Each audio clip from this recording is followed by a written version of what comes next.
政府武装也称冲入大楼，未可听到每一个房间拢无漏交详细所在。台中警方侦办诈骗集团，电脑机房就藏伫北屯区大楼内底。警员冲入去的时阵，嫌犯当将手机为窗仔门弹出去，想要别证。这丢。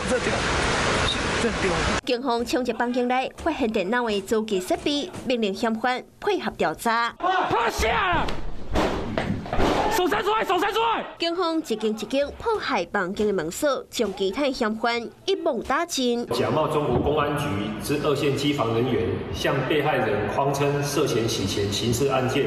这个犯罪集团专门诈骗美加地区华侨，有117个被害人。姓杨的主嫌是国立大学毕业的高材生。伊除了负责翻译，佮爱编写英语版的诈骗台词，让其他成员会当合法练习。该机房甚至招募高学历、英文程度高班之成员来负责语文教学及翻译交谈。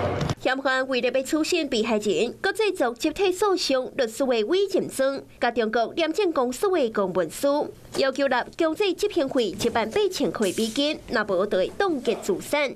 这个诈骗集团敢若6个人，上少年的敢若19岁尔，被依照诈欺、洗钱罪嫌移送法办。Hello， 我是蒋欣梅。想要抢先掌握最及时的新闻资讯吗？赶快订阅、按赞、开启小铃铛，锁定华视新闻 YouTube 频道。